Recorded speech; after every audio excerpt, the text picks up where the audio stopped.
의석을 정돈해 주시기 바랍니다. 성원이 되었으므로 제3차 본회의를 개의하겠습니다.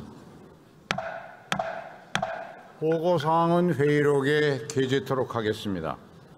의사일정 제1항 국정에 관한 교섭단체 대표연설을 계속하여 상정합니다. 오늘은 국민의힘의 대표연설을 듣도록 하겠습니다. 윤재호 국민의힘 원내대표 나오셔서 연설해 주시기 바랍니다.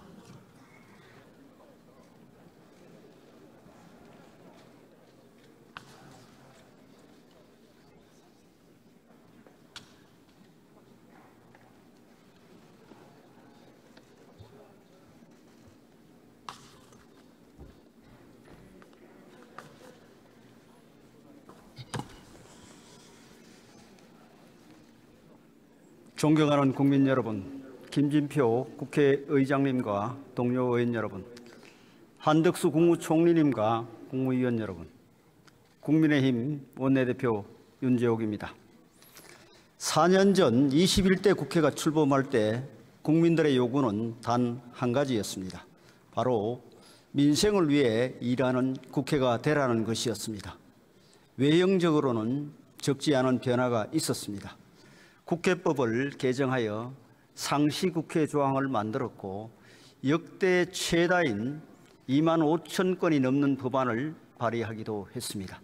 하지만 내용을 들여다보면 참 부끄럽습니다. 상시국회 조항은 상시 정쟁 조항으로 변질됐습니다.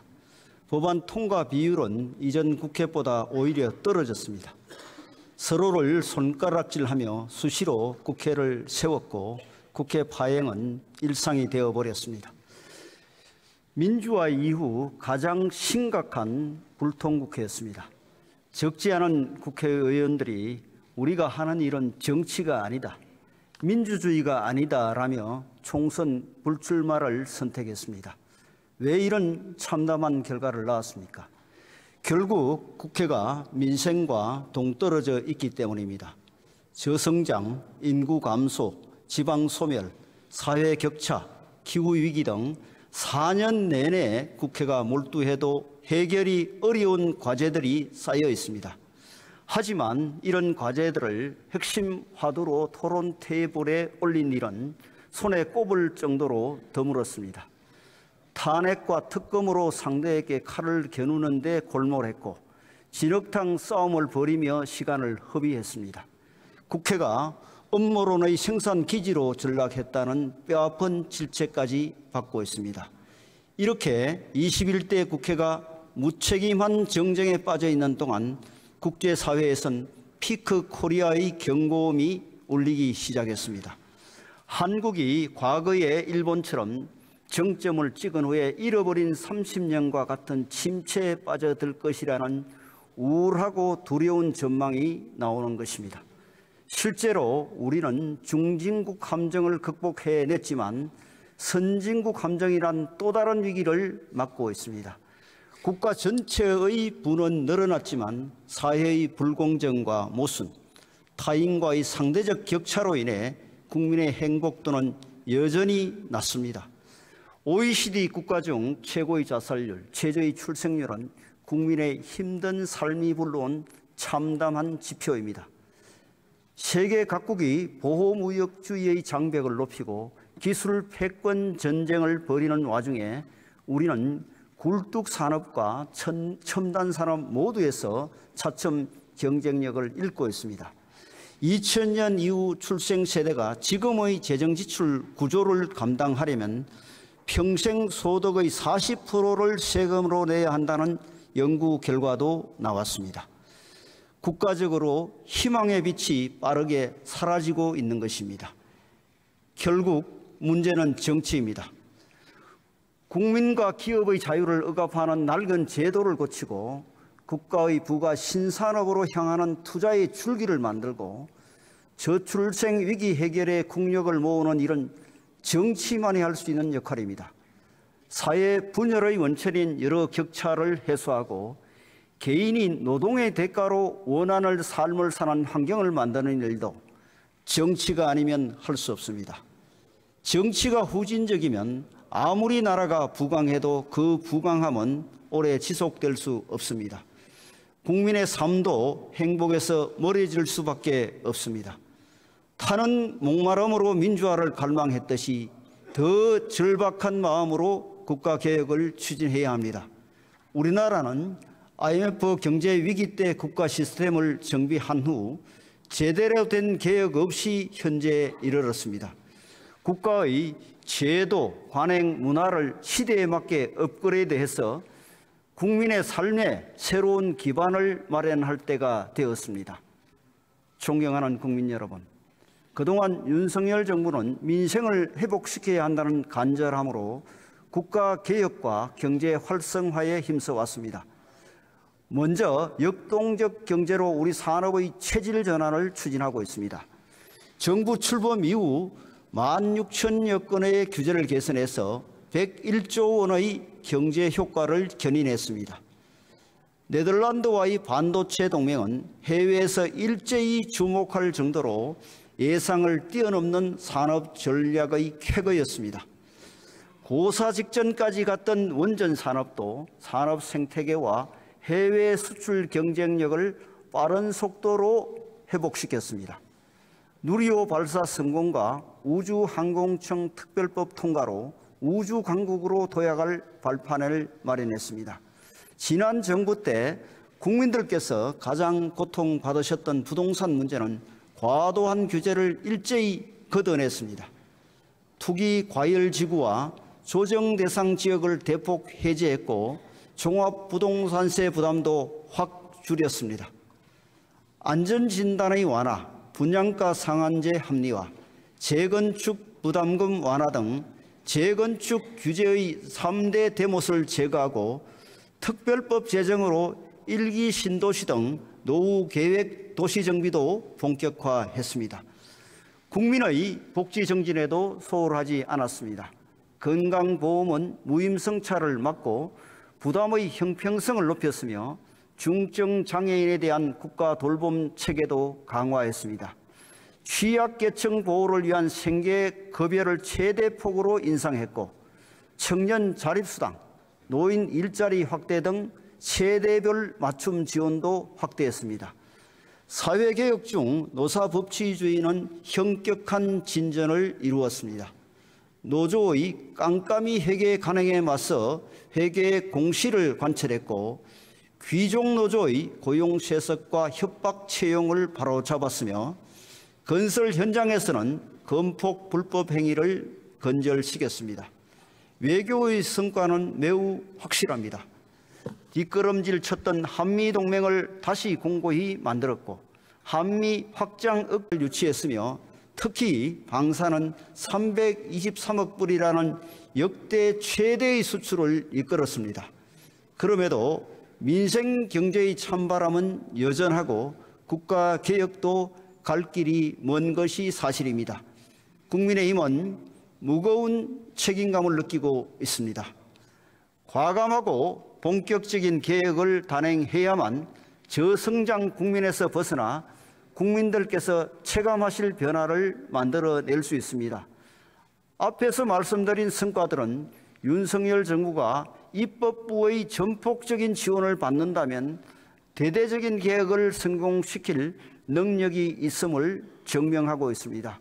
국민 여러분께서 국회를 바꿔주십시오. 정부가 일할 수 있게 만들어주십시오. 정부와 여당은 국민의 신뢰와 지지를 토대로 22대 국회에서 5대 민생개혁을 추진하겠습니다. 지금부터 제가 말씀드릴 민생개혁은 우리가 선진국 함정에서 벗어나기 위해 반드시 통과해야 할 5개의 관문입니다. 첫 번째 관문은 노동개혁입니다. 우리나라 중소기업의 고용 비율은 88%에 이르는데 중소기업 근로자와 대기업 근로자의 임금 격차는 2배가 넘습니다. 이는 근로자 개인이 불행해지는 환경적 요인이자 취업난 해소, 산업혁신 등 국가 정책에도 두루두루 걸림돌이 됩니다.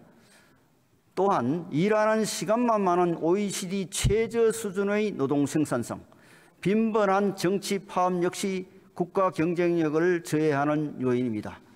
지난 30년 동안 국제사회에서 한국에 대한 보고서를 낼 때마다 비효율적이고 불공정한 노동시장 문제를 빠짐없이 지적했습니다. 사회의 모든 부분이 시대의 변화에 맞춰 혁신하고 있는데 노동 부분만 홀로 변화를 거부하며 갈라파고스 신드롬에 빠져 있는 것입니다. 노동 부분이 진화하지 않으면 대한민국도 진화할 수 없습니다. 노동시장을 더욱 유연화해서 기업들이 변화하는 산업 수요에 빠르게 대응하게 만들어야 합니다. 정치권은 더 단단하고 촘촘한 사회 안전망을 만들어서 노동시장을 뒷받침해야 합니다. 이것이 대한민국 노동개혁의 옳은 방향입니다. 임금체계 또한 연공서열 중심에서 직무 성과 중심으로 전환해서 일자리 만족도와 노동 생산성을 함께 끌어올려야 합니다. 근무 시간과 유형도 산업별, 기업별 특성에 따라 유연, 재택, 하이브리드 등 다양한 선택이 가능하도록 해야 합니다. 중소기업에 대한 정부의 지원이 대기업에 귀속되지 않고 온전히 중소기업 근로자들의 몫이 될 수 있도록 대기업과 중소기업의 불공정 거래도 더욱 강력하게 바로잡아야 합니다. 이 과제들은 대부분 거대 노조와의 이견을 극복해야 풀 수 있습니다. 정부와 여당은 노사 법치주의를 확립하면서도 소통을 통해 한국노총의 경제사회노동위원회 복귀를 이끌었습니다. 이달 초 경사노위에서 노사정이 공동으로 노동시장의 공정성과 활력을 높이겠다는 선언문을 채택하고 유연 안전성 등의 의제에 합의하는 진전도 이루었습니다. 국민의힘은 22대 국회에서 경사노위와의 긴밀한 협력을 통해 30년 묵은 노동개혁의 숙제를 해결할 것을 약속드립니다. 지난달 우리 당과 민주당은 저출생 대책을 발표하며 정책 경쟁에 시동을 걸었습니다. 양당의 저출생 대책은 제도 개혁 대 재정 확대라는 선명한 차이를 보였습니다. 천문학적 예산만 쏟아붓고 제대로 효과를 거두지 못했던 기존의 저출생 대책도 개혁 대상이라는 것이 우리 당의 입장입니다. 특히 사회 격차의 관점에서 인구 위기를 되짚어 볼 필요가 있습니다. 일자리, 의료, 교육, 교통, 문화시설 등 수도권과 지방의 격차가 많은 국민들께서 고향을 버리고 떠날 결심을 할 정도로 생각을 합니다. 그런데 더 나은 삶을 찾아 지방에서 수도권으로 와도 비싼 주택 가격으로 인해 안정적인 보금자리를 꾸리기 어렵습니다. 여기에 중소기업과 대기업의 임금 및 양육 환경 격차, 부모의 재산에 따른 사교육 기회 격차, 청년과 청년 세대의 취업 및 자산 형성 기회 격차가 더해집니다. 결국 수도권이든 지방이든 국민들께서는 사면 초과의 심정이 되어 고달픈 삶을 자식에게 물려주고 싶지 않다는 결론에 이르고 맙니다. 이처럼 복합 격차가 집약된 저출생 현상은 돈을 쏟아붓는 단순한 해법으로는 해결할 수 없습니다. 앞의 노동개혁과 곧 이어 말씀드릴 규제개혁, 금융개혁을 통해서 국민의 소득과 자산이 늘고 국토개혁을 통해서 전국 어디에서나 살기 편한 환경이 조성돼야 출생률도 반전의 곡선을 그릴 것입니다. 정부의 출생 지원 정책도 더 효율적이고 맞춤형이 되어야 합니다. 우리 당은 각 부처의 저출생 대책을 총괄하는 부총리급의 인구부를 신설하여 비용만 들고 효과는 적었던 칸막이 행정의 한계를 극복하려야 합니다. 또한 시급한 세부 정책으로는 지금까지 말로만 강조되었던 일, 가정, 양립 환경을 제대로 정착시키는 데 집중하겠습니다. 우리 당은 유급 아빠 휴가 1개월 의무화, 육아휴직 급여 상한 인상, 유급 자녀 돌봄 휴가 신설, 중소기업의 육아휴직에 대한 인력 지원 등을 총선 1호 공약으로 발표했습니다. 정부도 초등학교가 오후 8시까지 학생을 돌보는 늘봄 학교를 2026년까지 전국의 전체 학년으로 확대하기로 결정했습니다. 아이를 키우는데 온 마을이 필요하다는 아프리카 속담이 있지만 이제는 온 국가가 나서야 할 때입니다. 국민들께서 맞벌이와 독방 육아가 걱정이 되어 아이 갖기를 망설이지 않도록 국가 돌봄 체계를 확실히 세우겠습니다. 눈에 띄게 떨어진 경제 성장률을 끌어올리기 위해선 어떤 관문을 넘어야 할지 고민해 봅시다. 지금 우리 앞에는 두 가지 길이 놓여 있습니다. 하나는 재정 주도 성장 정책으로 돌아가 시중에 돈을 풀어 경기 부양을 시도하는 편한 길입니다. 다른 하나는 낡은 제도를 개혁해 민간 경제가 자체적으로 성장할 환경을 만드는 어려운 길입니다. 전자는 지난 정부 때 충분히 시행했고 그 한계도 명확했습니다. 이제 기업의 활동성과 진취성을 높이는 데 주력해 우리 경제의 체질을 근본적으로 개선해야 합니다. 이런 기조로 윤석열 정부는 임기 초부터 규제 개혁을 추진해 왔습니다. 그렇지만 결국 규제의 열쇠를 쥐고 있는 것은 입법권을 가진 우리 국회였습니다. 국회에 제출된 223개 규제 핵심 법률 중 119개 법률만 통과됐고 여전히 104개 법률이 심의 중입니다. 기업들이 오랜 기간 국회에 요구했던 화학물질관리법과 화학물질의 평가 및 등록에 관한 법률 개정안은 4년 내내 미뤄지다가 지난달에 간신히 본회의를 통과했습니다. 또 다른 킬러 규제인 산업 입지 및 개발에 관한 법률과 외국인 근로자 고용 등에 관한 법률은 여전히 개정안이 상임위에 묶여 있습니다. 단말기 보조금 규제, 도서정과제, 대형마트 영업 규제 등 생활 속 규제를 개선하는 속도도 너무나 더디기만 합니다. 국회가 지금처럼 거북이 걸음으로 규제를 해소하면 경쟁국들은 미래 산업을 모두 선점해 버리고 말 것입니다. 우리 국민의힘은 22대 국회에서 역대 어느 국회보다도 과감한 규제 개혁을 단행하겠습니다. 경제와 민생에 큰 영향을 미치는 규제 법안은 원칙적으로 일몰 규정을 두게 하고 주기적인 재검토를 통해 연장 여부를 결정하겠습니다. 현재 정부의 규제 샌드박스 제도는 기업이 신청한 개별 규제에 대해서만 사후적으로 검토합니다. 이래서는 속도가 붙을 수 없습니다. 신산업 분야는 국민 안전에 필요한 최소한의 규제만 남겨두고 선제적으로 규제 법령을 일괄 면제하는 규제 제로 박스 제도를 신설하겠습니다. 개발 제한 구역, 군사 보호 구역, 농지 규제 등 각종 토지 규제들도 경제 발전의 관점에서 최대한 재검토하겠습니다. 민생의 부담을 지울 수 있는 각종 규제 관련 부담금은 적용 및 시행을 유예하겠습니다. 기술 패권 전쟁 시대에는 입법의 속도가 국가 경쟁력의 속도가 됩니다. 전문가들은 우리나라처럼 규제가 강한 국가가 규제 개혁에 성공하면 경제 성장률을 2% 정도 끌어올릴 수 있다고 전망합니다. 한국 경제의 성장 DNA를 되살리기 위한 규제 개혁, 우리 국민의힘이 속 시원하게 추진하겠습니다.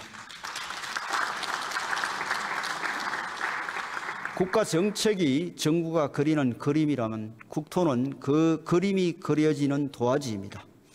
아무리 정부가 그림을 잘 그리려 해도 도화지가 심하게 기울어 있으면 그림도 왜곡될 수밖에 없습니다. 오랫동안 경제 활성화와 저출생 대책의 효과를 반감시켜온 불균형 발전 문제를 극복하려면 국토개혁의 관문을 반드시 넘어야 합니다. 서울과 경기는 행정구역 개편을 추진할 때가 됐습니다. 서울과 경기의 행정구역 경계는 1963년 서울대 확장 때 정해졌습니다. 이후 인구 증가와 도시 확장으로 생활권이 많이 달라져서 주민들께서 일상생활을 할 때 많은 불편을 겪고 계십니다. 새로운 주민 생활권에 맞춰서 행정관할권을 조정하여 주민의 불편을 해소하고 삶의 질을 높일 필요가 있습니다. 이에 우리 국민의힘은 주민들의 열망을 반영하여 김포, 구리 등 서울 인접도시의 서울 편입을 추진하겠습니다. 경기 북도도 분도를 통해 수도권 규제에서 벗어나 독자적으로 성장하는 것이 바람직합니다. 이와 함께 수도권 주민들의 출퇴근 고통도 덜어야 합니다. 정부와 여당은 GTX 사업을 본격화해서 수도권 출퇴근 30분 시대를 열겠습니다. 지옥철로 불리는 김포 골드라인의 혼잡 완화 대책은 우선적으로 시행하겠습니다. 산업은행 이전은 부산의 수건과제라는 차원을 넘었습니다. 국토균형발전의 상징과 같은 정책입니다. 동북아 금융허브는 노무현 전 대통령의 꿈이 담긴 정책으로 우리 당도 그 뜻을 존중하고 함께하려 합니다. 21대 국회에서 산업은행 이전을 결정지을 수 있도록 야당의 결단을 촉구합니다. 또한 우리 당은 지방의 기회발전 특구로 이전하는 중소기업의 가업승계 상속세를 면제하겠습니다. 대기업 유치도 좋지만 건실한 중소기업이 많아져야 지역 청년들이 쉽게 일자리를 찾고 지역 상권도 살아납니다. 상속세 면제는 파격적인 조치이기는 하나 지방 소멸 위기에 대응하려면 이 정도의 결단은 필요하다는 것이 우리 당의 생각입니다. 공공기관의 지역인재 채용 비율을 30% 이상으로 의무화하는 지방대 육성법 개정안이 지난달에 통과되었는데 이조차도 부족합니다. 지역인재 채용 비율을 더 늘리는 방안을 계속 추진하겠습니다. 교통 인프라 역시 지역민들이 주요 거점으로 이동하는 시간을 줄이고 다른 지역 및 해외와의 물적 인적 교류를 늘리도록 대폭 확충해야 합니다. 정부와 여당은 지방에도 수도권의 GTX와 같은 광역 급행 철도망을 구축해서 1시간 생활권을 조성하기로 결정했습니다. 가덕도 신공항, 대구 경북 통합 신공항과 같이 21대 국회가 통과시킨 국토균형발전 관련 법률들도 지방 성장의 동력이 되도록 차질 없이 챙기겠습니다. 국제적으로 여전히 뒤처져 있는 금융 부분을 선진화시키는 것도 우리가 반드시 지나가야 할 개혁의 관문입니다. 주식시장의 코리아 디스카운트로 인해 월급을 받는 평범한 국민들은 자산을 늘릴 기회를 놓치고 기업들은 가치를 평가절하당해 투자 확대의 기회를 놓치고 있습니다. 국내 증시의 주가 순자산 비율 PBR은 1.05배로 선진국 평균 3.1배에 비해 비정상적으로 낮은 수준입니다. 주가 정상화로 국민들께 합당한 자산 형성 기회를 돌려드려야 합니다. 이런 측면에서 비록 양당이 합의하였다고는 하나 21대 국회에서 금융투자소득세를 도입한 것은 실수였습니다. 1,400만 개인 투자자들이 격렬히 반발하는 금융투자소득세는 시행 전 폐지가 답입니다. 대신 주식시장을 경제 규모에 맞게 발전시키고 늘어나는 기업 가치를 개인 투자자들이 두루 향유할 수 있는 방안을 추진해야 합니다. 정부와 여당은 금투세를 폐지하더라도 정권거래세 인하를 예정대로 시행할 것입니다. 여기에 대해 기업 밸류업 프로그램을 비롯한 주주환원 정책을 펴고 ISA 개인종합자산관리계좌의 납입 한도와 비과세 한도도 대폭 확대하겠습니다. 불법 공매도 단속의 꼬피도 계속 당겨서 한국 주식시장이 해외 세력의 놀이터가 되는 일을 막겠습니다. 우리 국민의힘은 국민의 자산이 더욱 안전히 지켜지도록 관련 금융제도도 손보겠습니다. 금융회사의 불안전 판매를 막기 위해 2021년부터 금융소비자보호법을 시행했음에도 홍콩 ELS 사태가 발생했습니다.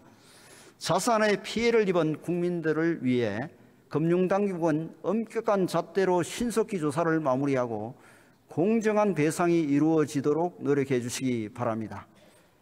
이와 별도로 우리 여당은 금융상품 판매사의 설명 의무를 실질화하고 불안전 판매 책임을 더 강화하는 방안으로 법 개정도 검토하겠습니다. 예금자 보호 한도는 성장한 경제 규모에 걸맞게 5천만 원에서 1억 원으로 상향하겠습니다. 저축을 통해 자산을 형성할 수 있도록 자격 제한을 완화하고 기간 선택의 폭을 넓혀서 근로자들을 위한 재형저축을 다시 도입하겠습니다. 금리 7% 이상 대출을 이용하는 소상공인에게는 금리 4.5% 상품으로 갈아탈 수 있는 대환 대출을 지원하겠습니다.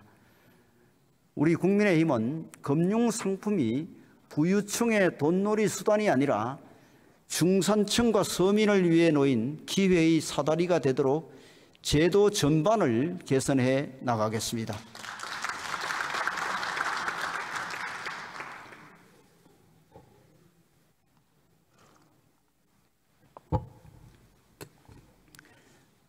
국민 여러분, 여야 동료 의원 여러분, 한국행정연구원이 조사한 국회의 기관 신뢰도는 2022년 기준 24.1%로 2013년 이후 10년 연속 모든 국가기관, 민간단체, 언론 중 최하위를 기록했습니다. 국민들은 국회를 가장 심각한 개혁 대상으로 보고 있습니다. 사회를 개혁하려면 먼저 국회부터 스스로 개혁해야 합니다. 우리 국민의힘은 22대 국회에서 5대 정치 개혁을 추진하여 의회 정치를 확실하게 바꾸겠습니다. 첫째, 준연동형 비례대표제를 반드시 폐지하고 외부 독립기구를 통해 선거제도를 바꾸겠습니다. 지난 20대 국회 당시 더불어민주당은 소수 야당과 함께 준연동형 비례대표제를 도입했습니다. 공수처법을 통과시키기 위한 야합이었습니다. 국민도 모르고 언론도 모르고 정치인 스스로도 모르고 오로지 계산기만 아는 선거제도를 도입한 결과가 어땠습니까? 위성정당의 탄생을 유발한 것은 우리 민주주의에서 최악의 태행이었습니다. 위성정당, 떴다방 정당이 난립하면서 민의는 왜곡되었습니다. 21대 국회의 불행은 이미 그때 시작되었다고 해도 과언이 아닙니다. 그동안 정계특위에서 이를 바로잡기 위한 논의를 거듭했습니다. 결국 야당이 정략적 판단에 따라 준연동형 비례대표제가 그대로 유지되게 되었습니다. 정말 국민들께 면목 없는 일입니다. 그 결과 지난 총선보다 훨씬 더 심각한 막장 정치 드라마가 펼쳐지고 있습니다. 투표용지 길이가 지난 총선의 48cm를 넘어 최대 1m가 될 수도 있다는 우려가 나옵니다. 그 1m 투표용지 안에 구속됐거나 실형을 선고받은 부적격 정치인들, 대한민국을 부정하고 이적단체에 가담한 반국가 세력들이 줄줄이 포함될지 모릅니다. 가짜뉴스, 혐오 발언으로 국민을 선동한 정치인들도 위성정당의 쪽문을 열고 국회로 들어오려 하고 있습니다. 야당에선 준연동형 비례대표제가 병립형 비례대표제에 비해 더 민주적이고 더 혁신적이라고 주장하지만 실상은 정치 오염 현상의 인큐베이터가 되고 있을 뿐입니다. 영국, 뉴질랜드, 노르웨이 등 의회 정치 선진국들은 선거제도 개편안을 독립적인 위원회에 맡기고 있습니다. 우리 당이 총선에 승리하면 즉각 공정하고 투명한 외부의 독립위원회를 구성하여 준연동형 비례제 폐지를 포함한 선거제도 개혁을 위임하겠습니다. 둘째, 선거구 획정 역시 중앙선거관리위원회의 권한을 넘기겠습니다. 국회의원 선거가 49일 앞으로 다가왔는데 아직도 선거구가 정해지지 않았습니다. 중앙선거관리위원회 국회의원 선거구 획정위원회의 권고안은 여야와 사회 각계에서 추천한 위원들이 인구수 변동에 따라 공정하게 정한 결과입니다. 그런데 야당은 선거구 획정위원회의 권고안을 무시하고 의석수 유분리를 주장하며 결정을 미루고 있습니다. 그 결과 현재 유권자도 출마자도 내 선구가 어딘지 모르는 황당한 상황이 벌어지고 있습니다. 우리 국민의힘이 22대 총선에서 다수당이 되면 선거구 획정 권한을 중앙선거관리위원회에 온전히 넘겨 총선 때마다 반복되는 선거구 혼란을 방지하겠습니다.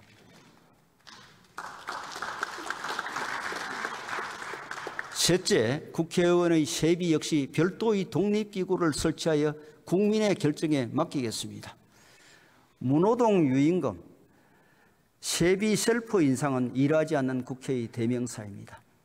영국 하원은 보수 결정을 외부 전문가들로 구성된 독립 의회윤리심사기구에 맡겼습니다. 우리도 외부 인사들로 독립기구를 구성해서 국회의원의 세비 정강과 지급 방식을 결정하도록 만들어야 국회의 신뢰를 회복할 수 있습니다. 넷째, 악용되고 있는 국회 선진화법을 정상화하겠습니다. 국회 선진화법이 규정한 안건조정위원회는 여야의 극한 대립을 막고 협상 문화를 정착시키라는 국민적 요구를 반영한 제도입니다. 하지만 아무리 선의에 의한 제도라 하더라도 이를 악용하면 오히려 독이 된다는 사실을 지난 21대 국회 내내 확인할 수 있었습니다. 위성성 정당을 활용하고 그것도 모자라면 위장 탈당까지 해서 합법적 날치기를 감행했습니다.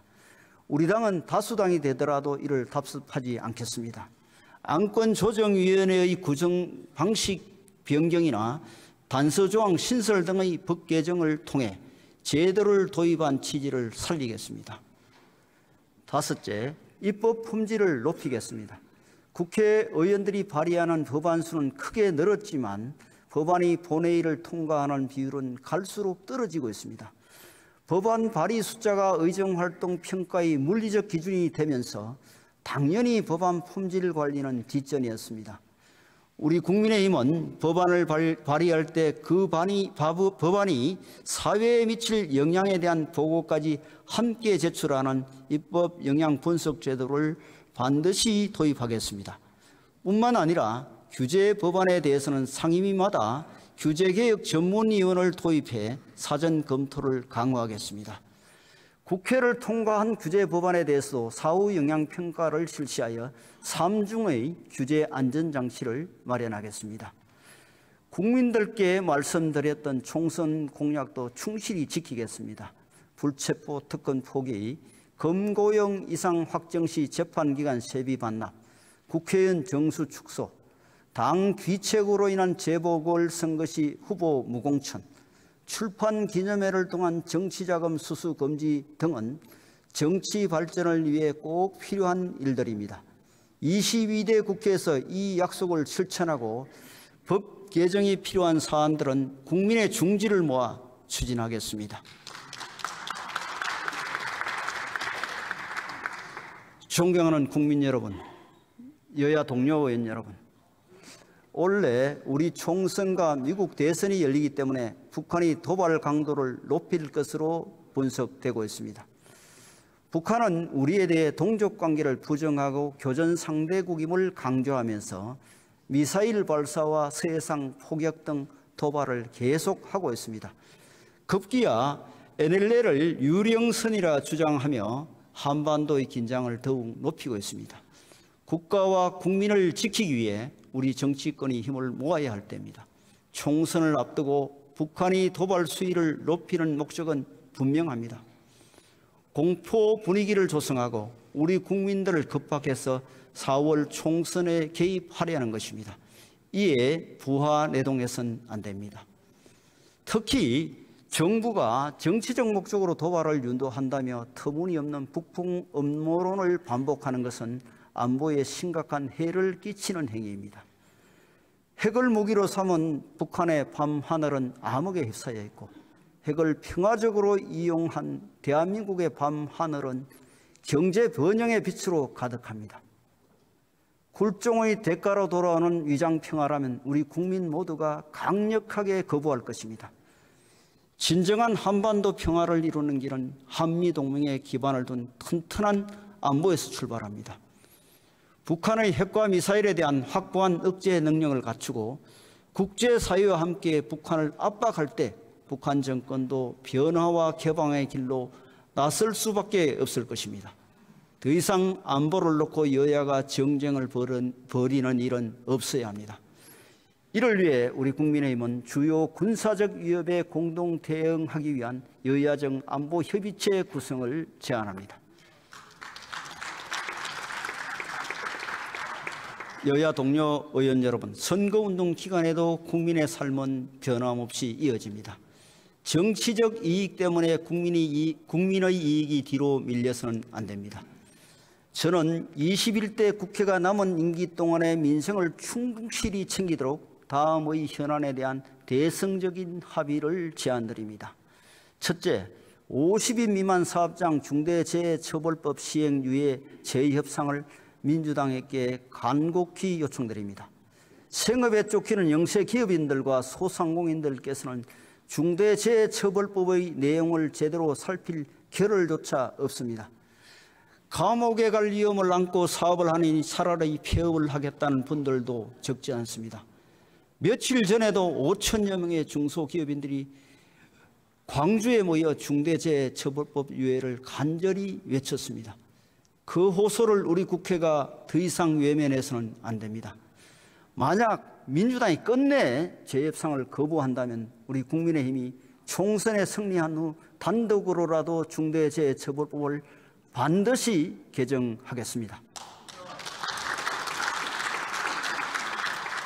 둘째, 여야가 다시 한번 이태원 참사 특별법 합의에 노력합시다. 이태원 참사가 국민 모두의 아픔이 된 만큼 그 후속 조치로 인해 사회가 분열되는 일이 있어서는 안 됩니다. 재난을 정당화하는 법안이 아니라 진심으로 유가족을 위로하고 지원하며 다시는 이런 재난이 발생하지 않도록 막는 진정한 의미의 특별법이 필요합니다. 이를 위해서는 특별조사위원회 구성을 공정하고 중립적인 방향으로 다시 조정해야 합니다.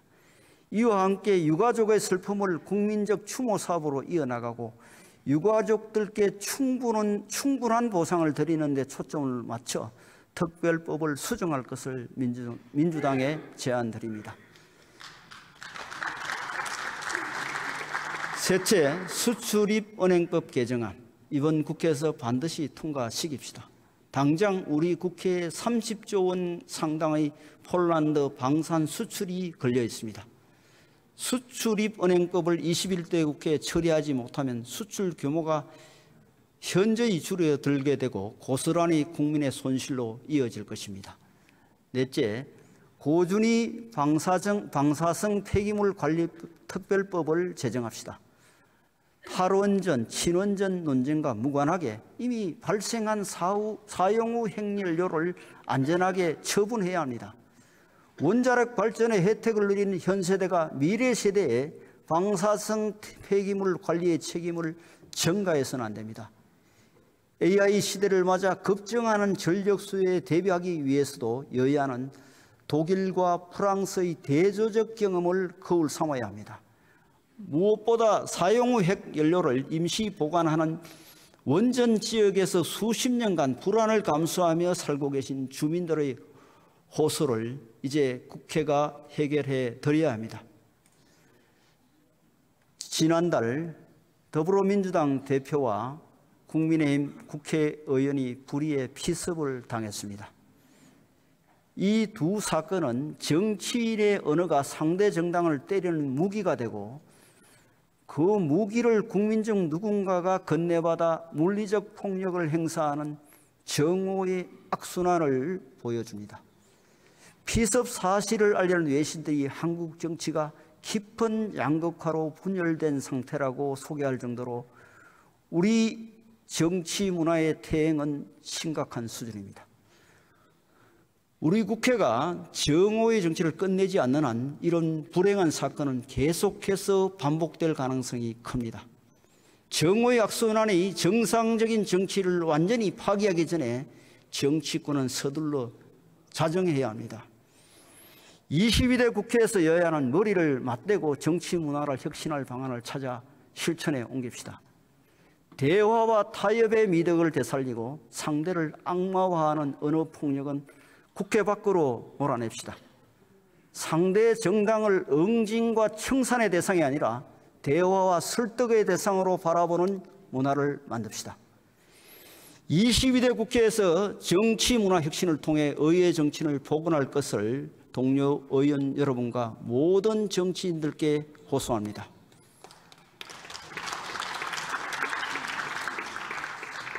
대한민국을 사랑하시는 국민 여러분, 국민들께서는 각자 도생의 시대에 살고 있다고 말씀하십니다. 국민의 마음이 갈갈이 찢어진 나라에서는 어떠한 개혁도 불가능합니다. 지금 공존 동생의 길을 찾지 않으면 사회적 갈등이 확산되어 나라가 무너지는 참담한 지경에 이를 것입니다. 함께 생존하고 같이 살아나가는 정치가 절실합니다. 우리 국민의힘은 진영과 진영, 개인과 개인으로 쪼개진 사회가 아니라 국민 모두가 함께 어울려 살아가는 사회로 나아가겠습니다. 성장이 멈춘 나라에서 국민의 삶은 고통스러울 수밖에 없습니다. 경제 성장의 시계를 다시 전진시키고 그 과실이 국민 다수에게 돌아가도록 하겠습니다. 민생이냐 정쟁이냐 그것이 문제입니다. 민생 회복에 간절한 의지를 가진 정당, 정부와 협력해 국민의 삶을 챙길 수 있는 정당이 22대 국회를 이끌어야 합니다. 더 나아질 국민의 삶에 투표해 주십시오. 더 성장하고 발전할 대한민국에 투표해 주십시오. 정치가 국민에게 힘이 되는 좋은 정치 하겠습니다. 경청해 주셔서 감사합니다.